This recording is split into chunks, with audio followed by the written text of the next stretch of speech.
Hello and welcome to The Art of Aging, a part of our podcast series from the Center for Abundant Aging in United Church Homes. I love having these conversations with others as we look at what it means to age in the 21st century, encouraging positive, empowering conversations that challenge, encourage, and inspire all to age with abundance. Today, I have the joy of welcoming Susan McFadden. Dr. Susan McFadden is Professor Emerita of Psychology at the University of Wisconsin Oshkosh. She's an author, a dementia program advocate, and a global traveler. Some of her books include Aging Together, Dementia, Friendship, and Flourishing Communities, Dementia-Friendly Communities, and Aging and the Meaning of Time. And Susan, as I was anticipating our conversation today, it occurred to me that I first met you 10 years ago at the International Conference on Spirituality and Aging in Southern California. And it has been great to work with you, engage with you since then on a variety of different projects. And we're looking forward to Susan once again coming to be with us this coming October as a part of our symposium, Igniting Creative Potential. So this podcast is a part of our series of having conversations with folks who are going to participate in that event. So welcome, Susan. Thank you. So it's always really interesting to me, and someone actually just asked this of me this weekend.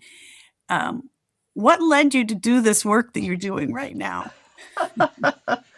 Well, how much time do you have? I like to say that I have been teaching about aging since I was a brunette, which means that I started teaching about aging in the 1970s, when there were no textbooks on the psychology of aging that I could use with undergraduates. I kind of had to wing it using Erik Erikson's structure. The other thing that led me into this work was the fact that I am married to a pastor. And he got out of seminary and immediately and astonishingly was hired as senior pastor of a large suburban church in urban New Jersey. And people were kind of perplexed by this, but it was the older adults who reached out to us and formed friendships with us, who taught us how to live in this suburban environment. And I really started to get interested in older people and what gave them their spiritual strength. And that started me on a lifetime of thinking about these issues. So it's been a wonderful ride. I just honor those elders because I was not close with my grandparents. I grew up in a typical suburb of Pittsburgh. My grandparents lived in different states. I saw them maybe once or twice a year, but it was those older people who reached out to us, who really got me interested in what it is about aging that is so special and also so challenging.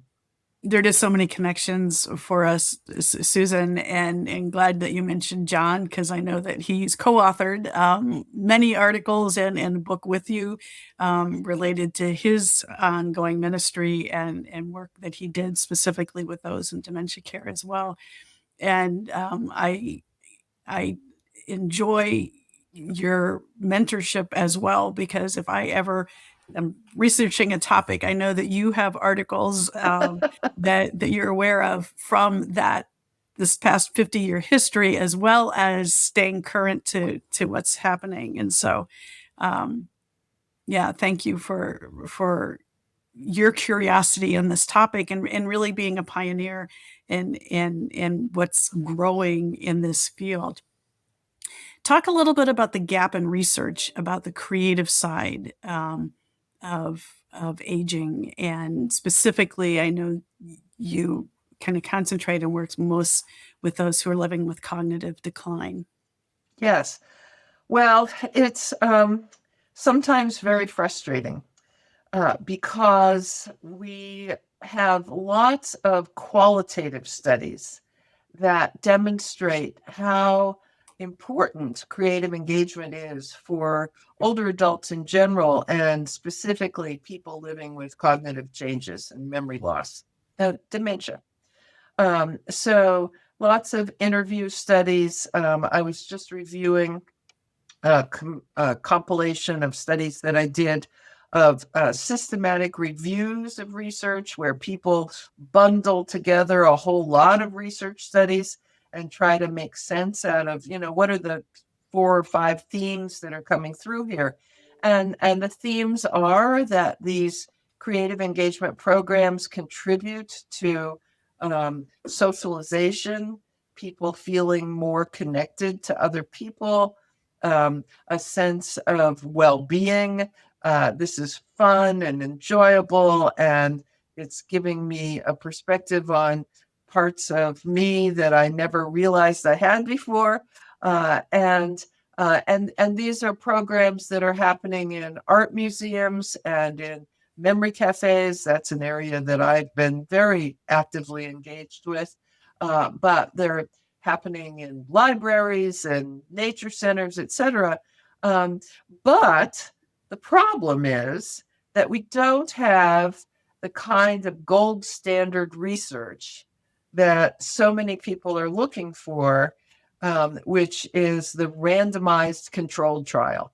Mm-hmm. That is, that you would take a group of people living with cognitive challenges, basically kind of equivalent scores on, neurocognitive tests, and you sort them into groups, and then you administer some kind of intervention. I really don't care for that word used with arts programs, but anyway, you administer the intervention, and then you compare the ones who got it and the ones who didn't. Well, that research is not happening. It's very challenging to do that. And thus, since we don't have that kind of research, we have tons of research on drugs that, will have various kinds of positive effects on people. But we don't have that kind of research on the arts. And yet we know that there are so many positive effects of these kinds of programs. Yeah. So, yeah. I don't know if you've seen, there's a clip, and I think it's through CBS, with Jane Fonda and Ashton Applewhite. It's about 4 minutes long, and it kind of goes back and forth between the two of them talking about, really kind of what is later life about, and the 7.5 years about having a age positive attitude. And it was really interesting. I looked at it again yesterday because I'm going to be using it for a program here in the coming week.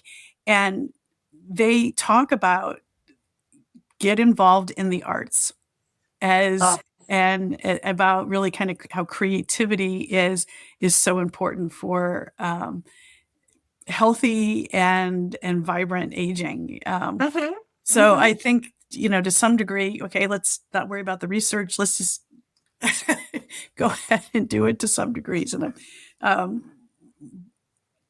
and there are all kinds of conversations happening right now about the validity of research anyway in our country. Right. It is important. And, one of the challenges is, especially working with older people who went to school at a particular time, and they will say, oh, well, I'm not creative. And I can't do art because, somebody told me I couldn't. My dear friend Ann Basting, who founded the Time Slips creative storytelling method, and that's one pathway that's been so important for me getting into this work with people living with all kinds of dementia. She talks about big C creativity and little c creativity. And it's the big C that we associate with, published authors, people who write novels and people who paint for, their paintings are in art museums and all that kind of stuff. But it's the little c creativity that we do every single day. And when Exactly. you start to bring that forward to people to say, you are being creative when you get dressed in the morning and decide what colors you're going to put on, and you're creative when you lay out a meal at dinner time, and you're creative when you put zinnias in one place in your garden and something else in another place in your garden, and people then start to understand that they can be creative and that they are creative. Yeah. Just had a conversation with Liz Stam this week, and she's a music therapist. She'll also be one of the presenters at the symposium this year. And she said exactly the same thing in relation to music. And she, specifically how many times she has conversations with people and they say, I'm not a musician. The music teacher in fifth grade told me I couldn't sing, and so I haven't. So Yeah. you almost said the exact same thing in relationship to art. So yeah, no offense to fifth grade teachers, but Right. We need to move on. So I know that there are a variety of programs that you are personally involved in and continue to be involved in. And I think you mentioned one of those just a minute ago, memory cafes. Why don't you talk about what memory cafes are, what their purpose is, how they came about, and where do you find memory cafes? Ah, well, that's a favorite topic of mine and one that I'm actively engaged in right now. Memory cafes are opportunities for people living with dementia and their care partners, and sometimes a friend, occasionally a paid person from like a home health agency, but most of the time it's a care partner. It's a spouse or a partner or a son or daughter or a friend, and they come together in some kind of a setting. It can be an actual cafe, but it can be a library, it can be a senior center, it can be a nature center, lots of different places. They come together for an hour and a half, 2 hours of socialization, and also some kind of engaging program, so that the Memory Cafe leader and the volunteers have put together some way for people to engage together in a new and creative way. So I'll give you an example. John and I volunteer now after starting a nonprofit in the uh, Northeast Wisconsin, and now we step back and we're volunteers, which is terrific. But we volunteer at a memory cafe at a library. And our August memory cafe theme was berries, all kinds of berries. And so we had slides which showed pictures of different kinds of berries, and we had people tell stories about, picking raspberries and blackberries.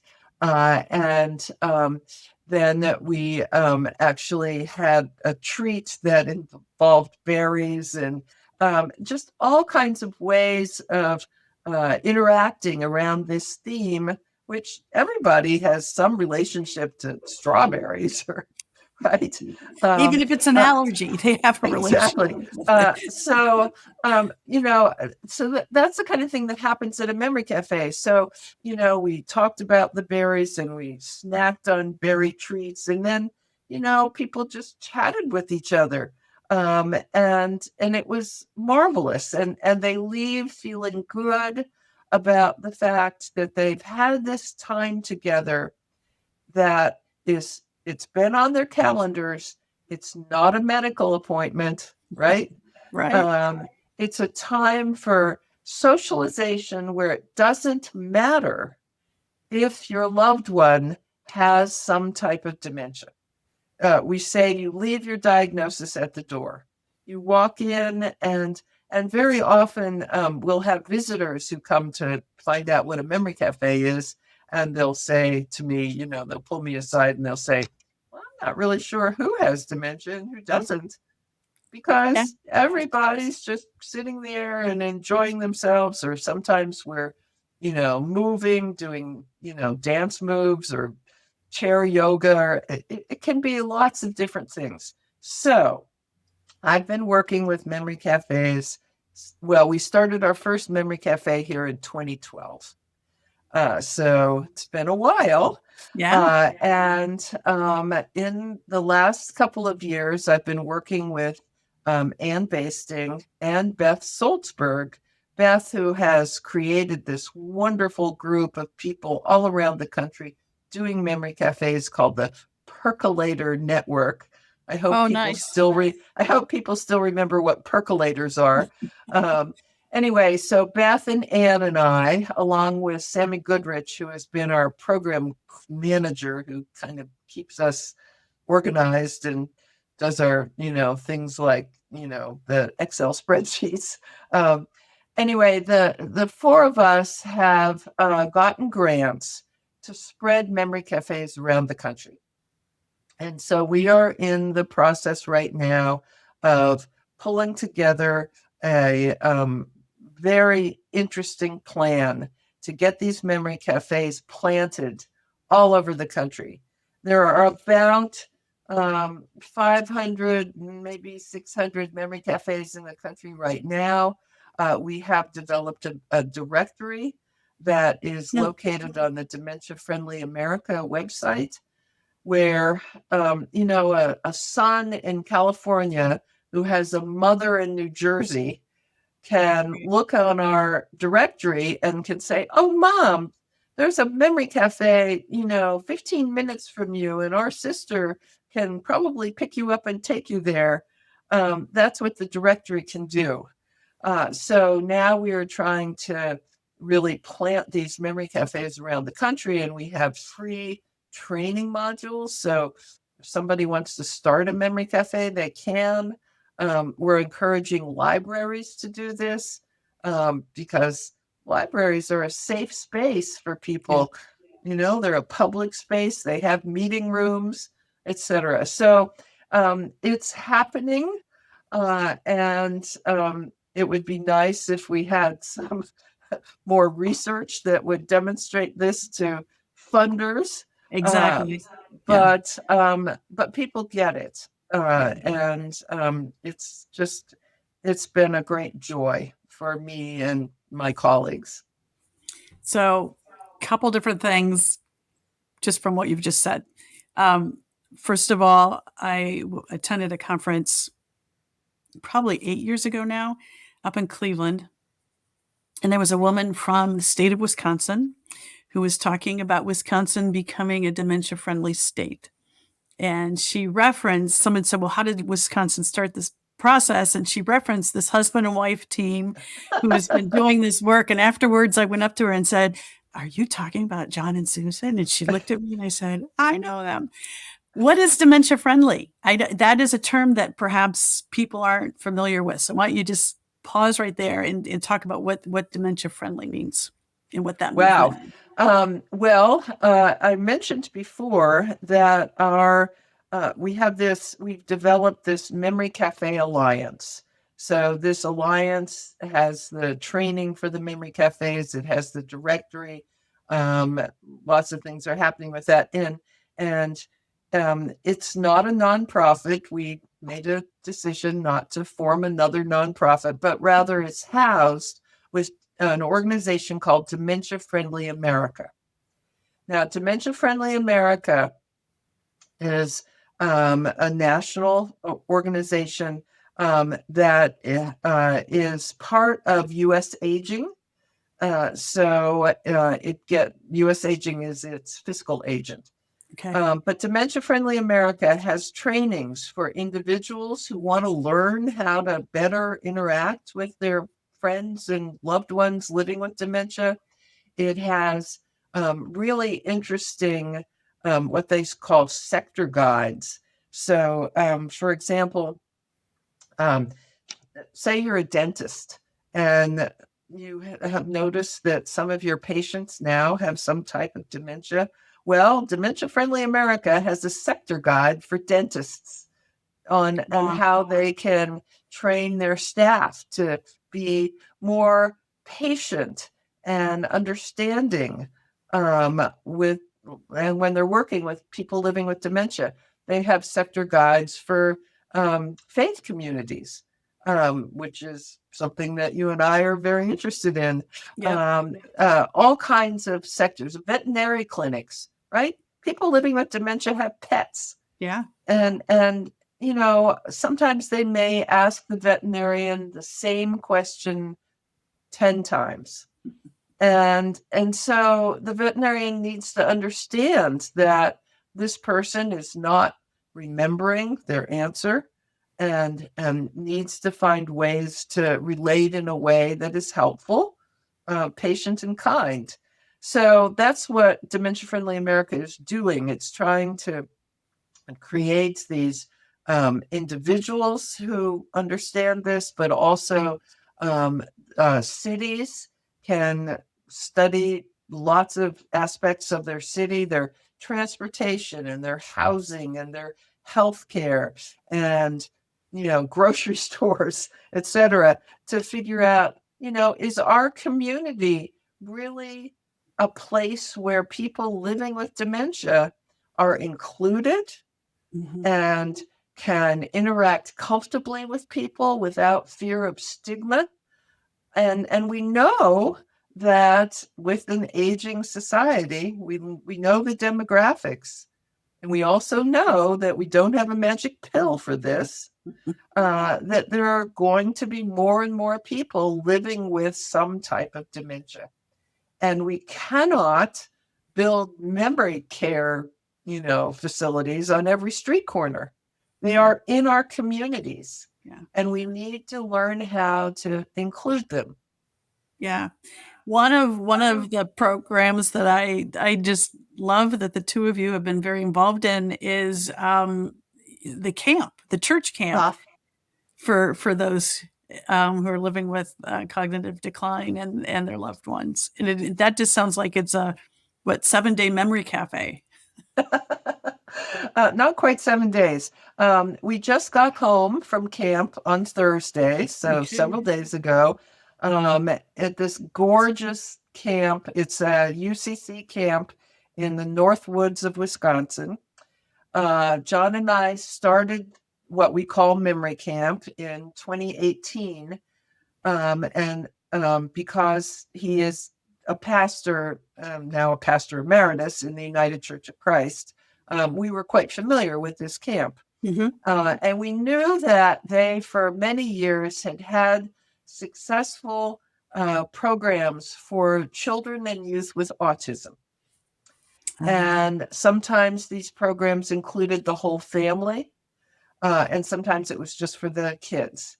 But we figured that the staff there understood autism, and that with a little training, they might understand dementia also. So indeed, that was the case. And we began this in 2018 and, you know, had to take 2020 off because of the pandemic.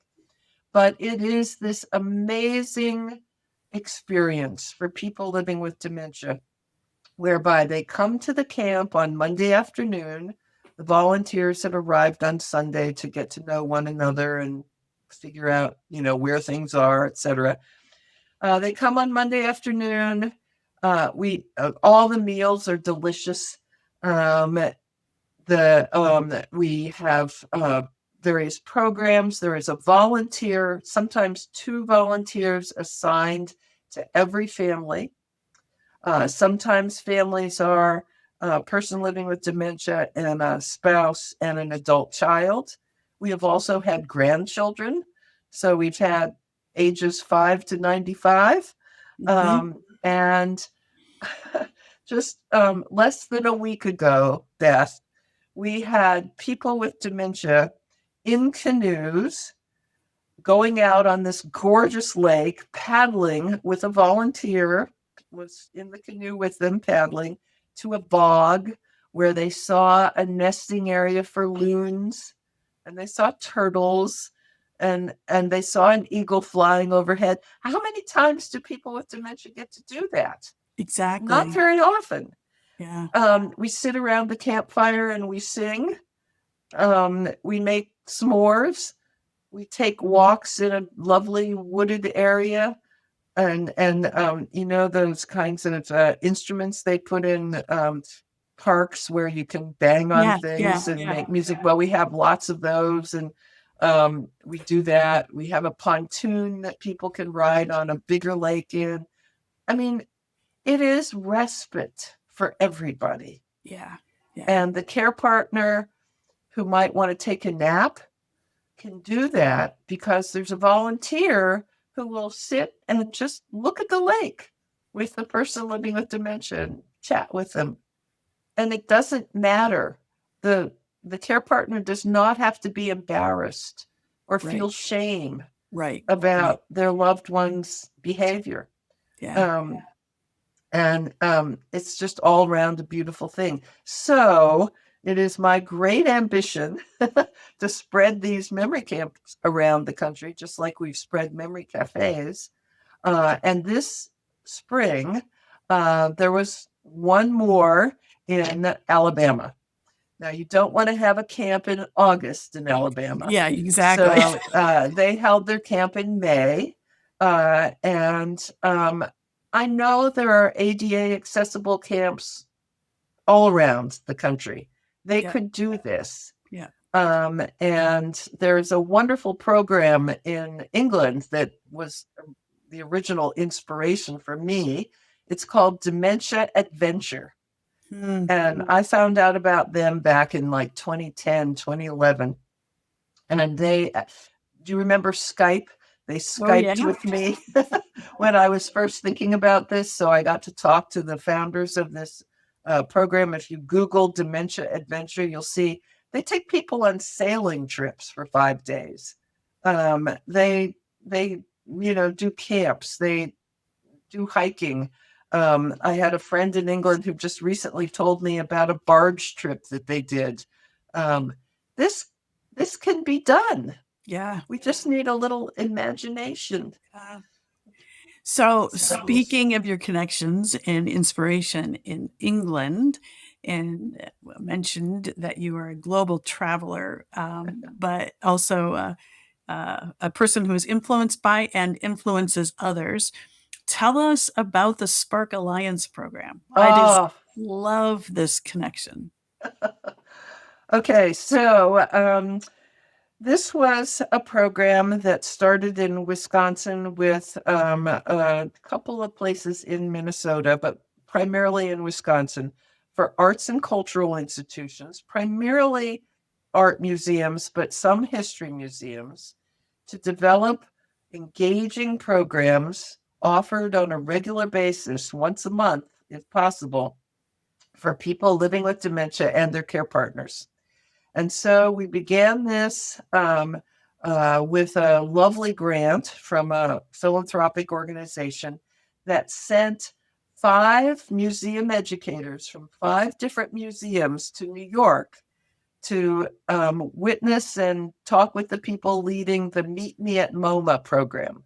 So the Mhm. Museum of Modern Art had started this.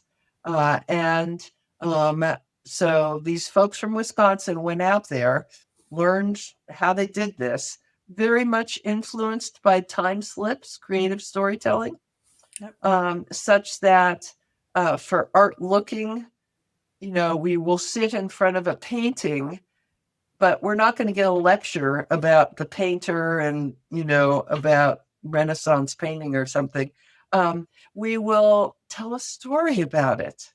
We will imagine, what is that person doing and what does it smell like in this painting, and all kinds of things like that. So we will be engaged with the art.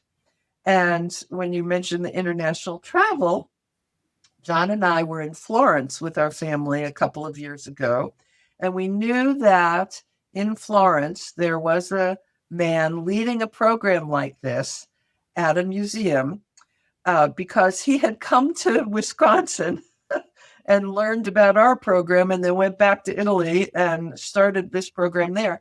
And so we had the opportunity to go to one of his programs, didn't understand a word of Italian, but we understood the structure of the program whereby we sat in a semicircle with people living with dementia and their care partners, looking at these three large paintings of dancers. And they were modern paintings. And then the leaders of the program were engaging the folks with dementia to talk about the paintings. Again, we didn't understand the Italian, but we understood the interaction, and the joy and the laughter and people looking at each other, and and it was just wonderful. Turns out that there are 60 museums in Tuscany alone that are doing these programs for people with dementia. 60. Wow. We see the demographics of Italy, and we know that Italy is one of the top 5 of older countries, and they're doing this.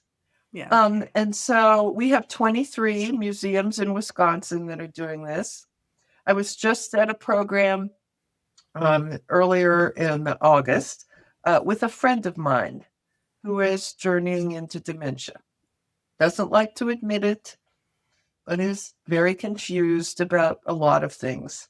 So I took her to a Spark program at a museum in our city. And we sat around a table with others.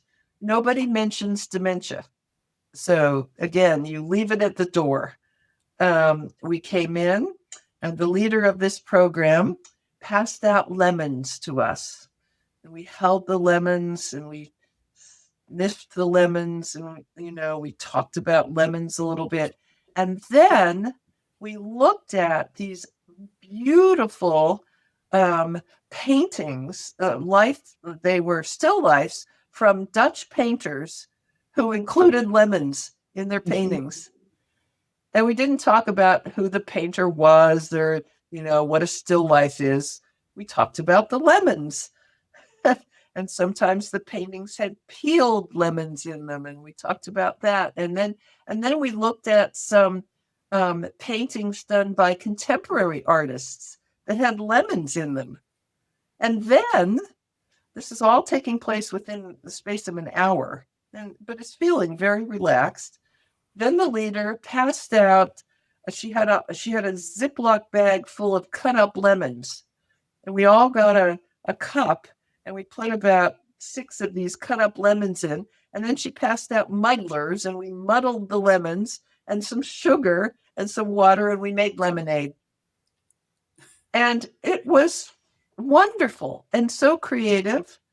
Yeah. And not expensive, right? Right. I took a couple of lemons and some imagination, and my friend has been talking about this. Yeah. Oh, how much fun that was. And let's do that again. So I'm planning to try to get her to the program again in September. So this can happen. Yeah. I love the fact that you said you leave dementia at the door. And I know that that's not saying that the people deny that they have dementia at the point in time, but it's that I think in our culture, when somebody has that diagnosis, dementia becomes the primary way that they are identified, and that's not who they are primarily. And so, I think that's the beauty of all these programs that you're talking about. The other thing is that dementia involves memory, but you said it several times, it doesn't impact imagination. Right. And I think that's the key, the connection to creativity and creative programs is the ability to imagine. And the imagination doesn't decline like cognitive abilities do, because it uses different parts of the brain and they all come together. And I think that is the basis for why creativity is so important. Yeah. Yeah, I have a book to recommend. This was a book that Anne Basting wrote, titled "Forget Memory." Oh, nice! Isn't that great? Yeah. And I have a T-shirt that is a Time Slips t-shirt that says, "Forget memory, try imagination." Oh, And you would be amazed at the stories that we elicit from people. I've had my students trained in time slips, and they have gone to memory care communities and done time slips, and we create these stories, and then um, we'll write them out, and we collect them and give them to families, and families are just astonished at the wise and wonderful and humorous stories that we come up with. And a lot of people think when I talk about memory cafes that we're talking about like helping people reminisce. No, or that we're helping people get their memory back. No, not at all. Um, but rather we are tapping into that imagination, and it's wildly wonderful. yeah. So that leads to a term that I know that both you and John have talked about, and that's the radical reconstruction. Um, and it sounds to me that that's what you're talking about. How do we radically reconstruct our understanding of later life in general, and in a lot of the programs that you highlight and are talking about specifically with dementia? Um, yeah. What do we need to do to be able to adopt this approach more widely?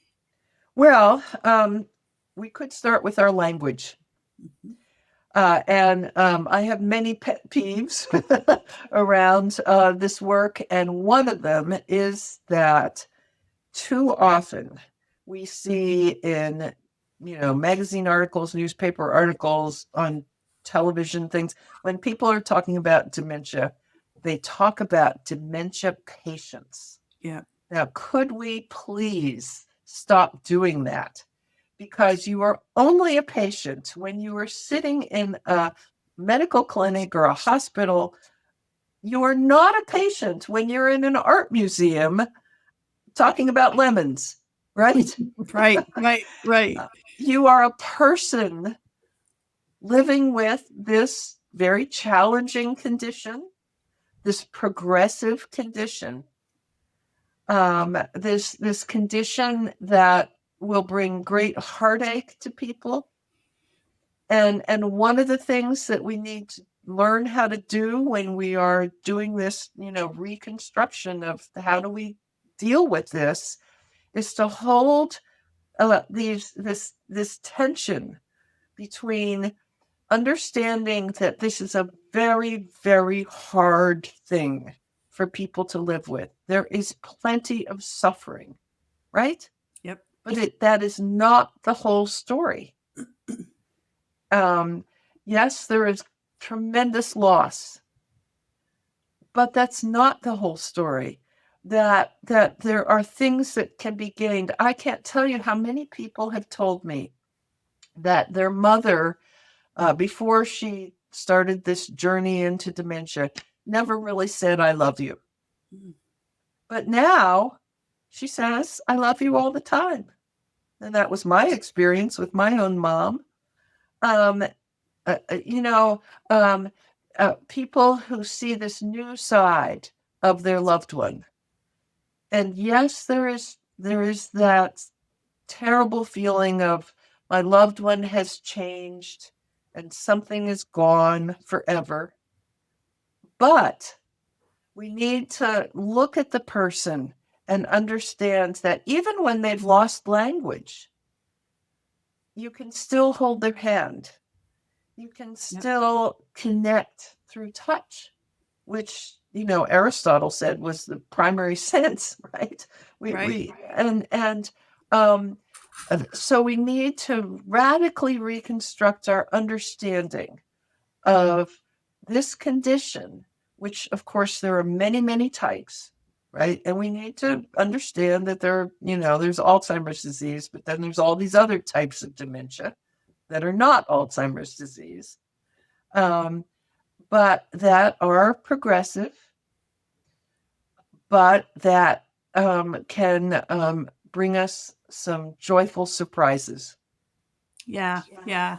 I think I've mentioned with you before that I've had multiple conversations with individuals who live in our who work in our communities, where we have healthcare and memory care, and how surprised they are when they realize that they're having a bad day, and they will intentionally go into the memory care neighborhoods because the atmosphere there is calm, and they can, sit and be with one individual, and I think it's because um, folks are living in the present, Yes. and we don't realize how much of the past is in the midst of our present moments, as individuals who don't have cognitive decline, and that's what mindfulness is all about. Yes. And so I think that that's a real spiritual gift, um, that we could all learn from, in being in relationship with folks. Hmm. Yeah, and I've written about that. I've written about what I called relational mindfulness, and you and I have talked about Yeah. that. That when we are with this person, we cannot be thinking about our grocery list or the 16 things we need to accomplish today. And when I was thinking about preparing for talking with you this morning, I was remembering an awful example of lacking relational mindfulness. And this example goes back to when I was in my doctoral program. And I went back to school for my PhD when my daughter was 2 years old. So there were a few Wow. challenges with that. Um, and what I remember is this awful moment when I was reading her a bedtime story, and it was, a delightful bedtime story for a 2-year-old or a 3-year-old, and I was thinking about Husserl and phenomenology. That's terrible. I mean, I was automatically reading the story, but my mind was way somewhere else. That was not relational mindfulness. Right, right, right. And so, I have learned through my many years of these interactions with people living with sometimes very advanced dementia, that there is this spiritual quality of connection, a beautiful being in the moment experience, because you have that's what you have to do, right? Right, right. And it's liberating Yeah. because you're not thinking about Husserl. you know so I think that's really important for us to learn, because in the culture right now, mindfulness is very much presented as an individual thing. So True. I will go light a candle in my office, and I will focus on the candle, and that's fine. That's lovely, and it's very helpful to many people who do that on a regular basis. But that's not what I'm talking about. I'm talking about being with somebody else when you have to be so fully present, because that's what it takes to have that connection. Yeah, yeah. I can remember one of our parishioners was living into her dementia, and their next door neighbor, who had been very close to her and her husband, cared for them, um, very significantly. And when she had to move into full time care, memory care, he couldn't go visit her. Mm. And I said, why? And he said, because it just makes me so sad because I just know who she was. Yeah. And I thought, well, this makes me so sad that you can't be with who she is now, because the essence of who she is not that different than the way she expressed that previously. And I think it was more about his grief and loss Yes, over her than being able to appreciate and his desire to continue or not continue that relationship. exactly. Yeah. And, that's one of the things we talked about, this Dementia-Friendly America organization. And that's one of the things that they teach people is how to really get through that and to be a dementia friend. And they do this with teenagers and I've had great success working with, young people and college students. They'd really get it. Yeah. And people of all ages to learn how to be present to somebody. It does take some practice, It does. and to get over your own anxieties about this. I mean, how many times have you and I heard somebody say, like this man, say, "Well, I just want to remember her like she was," and that's why we find this terrible social isolation Yeah. of people living with dementia and their care partners because people find that their friends just kind of drift away because, well, you no longer can play bridge, or you no longer can golf, or you no longer are the life of the party at, the country club or whatever. And so friends drift away, and that social isolation and then the loneliness is terrible for your physical and your mental health. Yeah. So that's why we need dementia friendly communities. Yeah. Yeah. Well, Susan, we could, and we will have conversations and continue for hours. But we need to probably bring this to a close. I so look forward to your being with us for the symposium, Igniting Creative Potential, which will be happening October 31st. For those of you who would like to come join us in person, we'll be in Lewis Center, Ohio, and we're also, entire event is also available online. And you can register at abundantaging.org and look up the symposium under the events tab. So, as we bring our conversation to a close, first of all, if people want to learn more about the work you're doing or any of the programs that you've listed, is there a way that folks could be in touch with you? Oh, absolutely. I would be delighted. So they can reach me at my email address, which is susan.h.mcfadden@gmail.com. And I would be very happy to, answer questions or give resources or even talk about research. Great. Yeah, exactly. Exactly. And of course, you can look up any of the programs, Time Slips, Memory Right. Cafes, Spark Alliance, Yeah. and thanks to the search engines that we use, those are much more easily accessible to all of us. So there are 3 questions that we ask all of our guests. Are you ready for the final 3? Yes. When you think about your own aging, what has changed about you and what do you like about your older self? Um,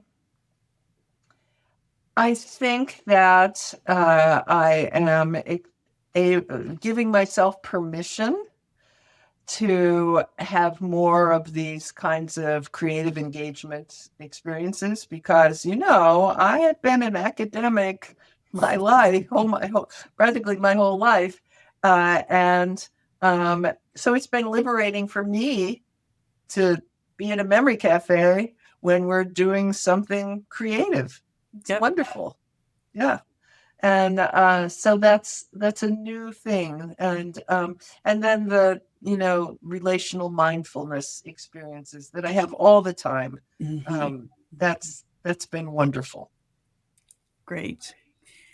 Question 2. What surprises you about what you're doing at your age right now? Well, I have to tell you that, as I said, I've been teaching about aging for 50 plus years. Hard to believe. And what has surprised me in the last few years is how much time I am spending tending to friends who are very seriously ill, how much time I am spending grieving the deaths of dear friends, and also spending time with friends I have known for so long who are journeying into dementia. Mhm. And this was a part of aging that I had just not really put my arms around. And I'm living it every day. Yeah.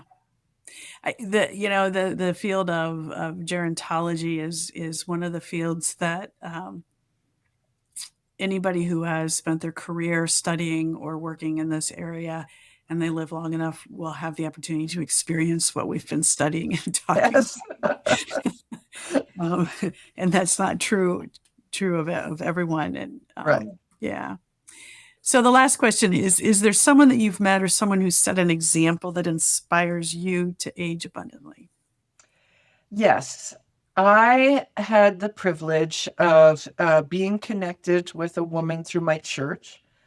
We had or still have a program that um, we called Friends in Christ that took a person, a volunteer, and assigned them to connect with somebody, an older adult who was primarily homebound. And so I connected with a woman who still was living with her husband, but they were in a continuum of care community. I started visiting them. The husband journeyed into dementia. He died. I stayed with her for years. I followed her through multiple relocations. She decided that this continuum of care community, when she was in her late 80s after he died, she couldn't afford it anymore. So she Mhm. had to move. Yeah. So I visited her in her apartment. And then she was in an assisted living. And then she was in a nursing home. And then she was in the hospital a couple of times. Eventually, because she had a somewhat difficult, well, very difficult relationship with a son, I became her power of attorney for health and finances. So I took on that legal responsibility for Yeah. her. But she was somebody who, despite all of the challenges in her life, kept her sense of humor, kept her um, uh, engagement with other people, kept her gratitude for every Mm. single day. Um, she died when she was 103. And Wow. I had the great privilege of being a friend, as well as these legal, Yeah. roles, of being a friend with her for about 18 years. And she taught me so much about living into very old age, Yeah. but doing it with that sense of gratitude for every single day. And that goes together with mindfulness, Yes. gratitude and mindfulness. Yeah. Well, thank you for sharing, Susan. And thank you for this time in this conversation. And thank you to our listeners for your time with this episode of The Art of Aging, part of United Church Home's Abundant Aging series. If you would like to participate in additional conversations around this theme of creativity, again, I encourage you to check out our 2025 Symposium, which will take place on October 31st. Or if you're catching this conversation after that date, you can visit our website, abundantaging.org, to explore this topic and more. In the meantime, may you look around you and identify a person who is aging ahead of you, who influences your understanding of how you can age abundantly by their living example. Thank you, and until next time.